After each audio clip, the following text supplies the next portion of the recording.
Alright, hi everybody, it's Bonkai922 yet again. This is going to be Strike the Blood. Now, I'm probably going to upload this later today, not now, because Sayaka Gtfo review is pretty long, so I figured I'd do them both at the same time. Kill two birds with one stone. Also, I am leaning towards, depending on how it goes, Yusha. There's a small possibility. I'll still watch it. But there's a small possibility I might for the reviews. Take it or leave it. Tell me what you guys think in the comment section below about that decision. But enough of that. Strike the Blood. This was episode, what was this again? Episode 6. Message from the War King, part 2? Just make sure of that. Yeah, part 2. Now, this episode was more,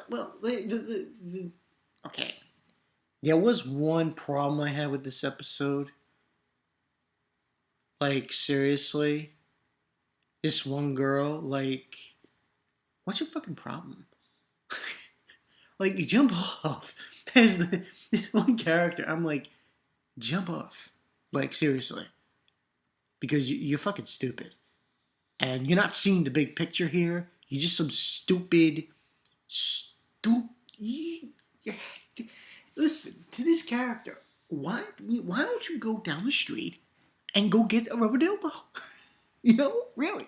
Because obviously you're lonely and depressed and you want a woman in your life. But that's another thing. I'm sorry, because the whole episode she was acting like that. I'm sorry, it just had to be said. Anyway, this episode, Message from the War King Part 2. We pick off where we left off. He was fighting the first ancestor. Now, this guy, at first I actually thought this guy was actually after Akatsuki, Koujo. But no, that's not the story here. The story here is he's actually after somebody else. This name was mentioned last week in the last episode. Gordo. Gordo apparently is a part of this organization called Black Death Emperor. And their whole organization apparently is the resurrection of the war, whatchamacallit, the War King. That was because they were trying to resurrect him, or and it's the remnants of it. And basically, in the beginning part of this episode, this guy, whose name eludes me at the moment, can't find his name. News Network's down. Anyway, he basically is telling Koujo that he is trying to kill this guy. And that, that's what he wants to do. And he's saying that this organization of Black, Death Emperor are looking for they're looking for something. And he was using the boat that did the first boat, the first ancestor was using this boat, this whole party to allure them, to attract them. Now, the problem with this episode, well, I should say my problem with one character in particular. This bitch has got to be the most annoyingest character in the entire series of Strike the Blood. Hands down. I'm like, stop. Okay, it's Himuragi's friend. What's her name? Sayaka. Boy, if I had an ugly stick, I hit this bitch with it about 20 times. I'm dead serious. She wouldn't stop. She's like, stay away from him. And she's like using arrows and shit. I'm like, and a sword. I'm like, what is your problem? You're the reason. I'm like, hey, here's a dildo. Shove it up your ass or whatever, and calm the fuck down. She was too uptight and like all over, trying to kill him. It was kind of ridiculous. It was very ridiculous. So pretty much, but the focus of this episode had to do with this guy Gordo, who is trying to find this specific weapon.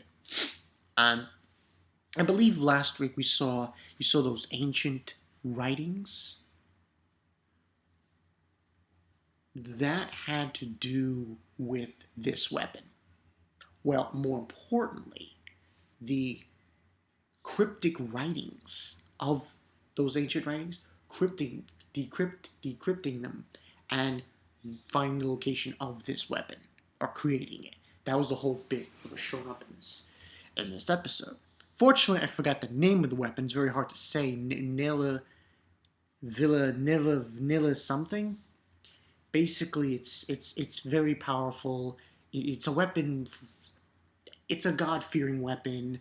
That was the gist we got from this episode, from where they were explaining this.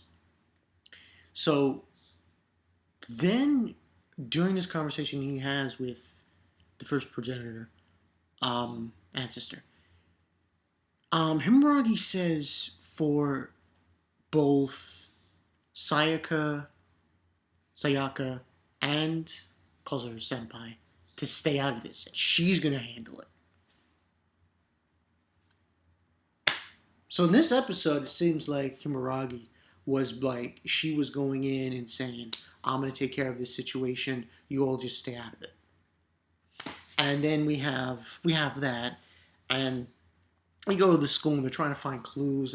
And the majority of this episode obviously was fan service and those moments. The ending, though, was really good. Now, like, more or less, I'm going to give this a 4 out of 5. But there were a lot of moments with that blonde girl. What's her name? Asagi? He was on the old off top of her. And meanwhile, Sayaka with her little bird thing she's watching. I'm like, what's your fucking problem? Like, this is why this isn't getting high ratings to this bitch. Like, you need to stop. The whole episode, she was like, I'm like, what's your fucking problem? It's your fault. No, it's not his fault. It's your fault for being a bitch. But I digress. So pretty much they're at school and they're probably they're trying to find out about this Gardo guy, and they inform his teacher. The one that looks like she's 12 years old. And he goes there, and she apparently tells them that you don't need to get involved because no one is going to decrypt those writings. No one is going to make this weapon. It's not going to happen. She says it's impossible anyway. And she's already arrested one of the people who were decrypting the writings.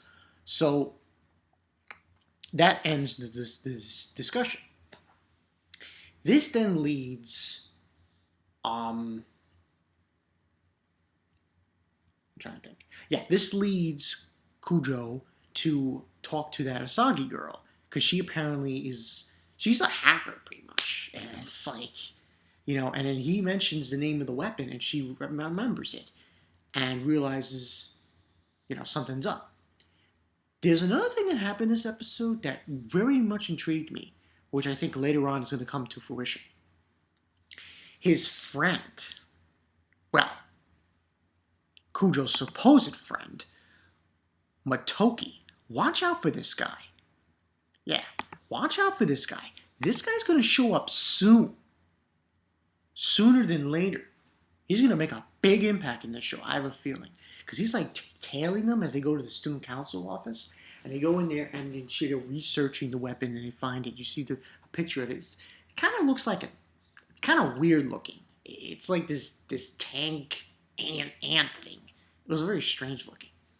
So They find information on it. Then this guy shows up, and there's this moment between, Asagi and Koujo. I was like, this guy can't get a break. His nose is bleeding and everything. Eventually, what happens is they go up to the roof, and they're talking more about the weapon and about the ancient writings and such. And leaves to go get a drink. While she leaves, the psycho bitch Sayaka shows up and is like, yeah, and she's like got a sword. I'm like, and she's attacking him. I'm like, are you fucking stupid? Like, she's attacking him because, oh, you shouldn't be with Yukina. Get away from her. I'm like, this is why Strike the Blood gets a bad rap. Because of characters like this. Bitch. You know what she essentially is? She's the cock blocker. That's what she is. She's the cock blocker of this show.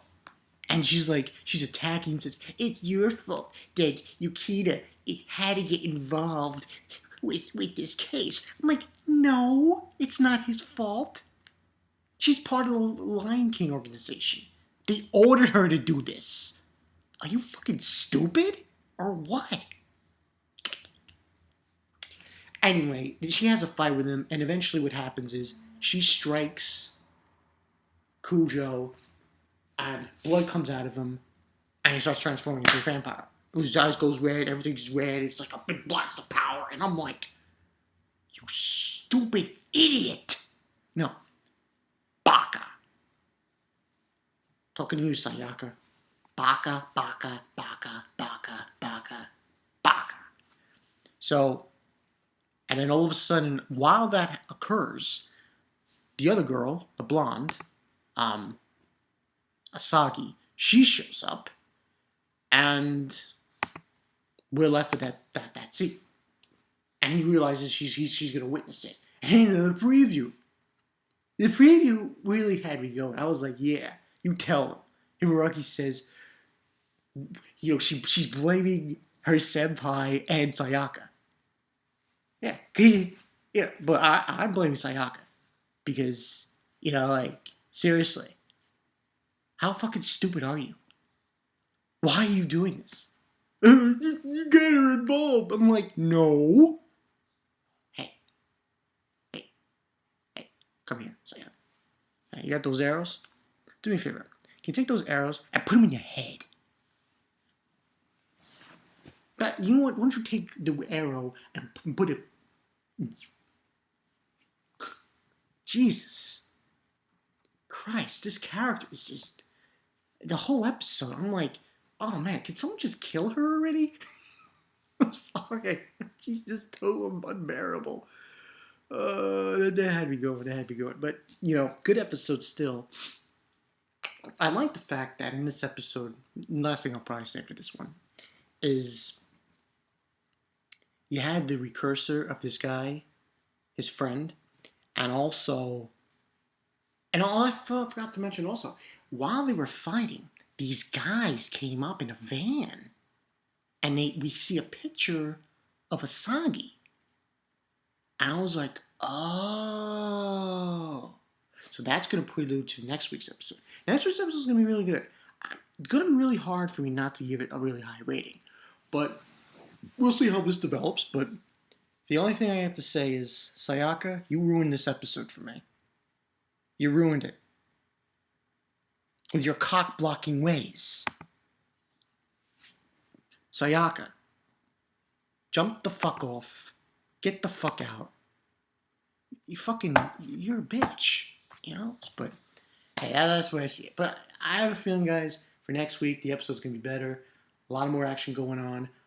Have high hopes. We will see. But as far as Sayaka's concerned, get the fuck out. So, yeah. I'm Bonkai922. See you guys later. That's Sayaka, man. She needs to go. She needs to go, pronto. She's like a bad itch. Gotta get rid of the itch, you know? So yeah, I'll see you guys later. See what happens. This should be interesting. This should be interesting next week. Peace.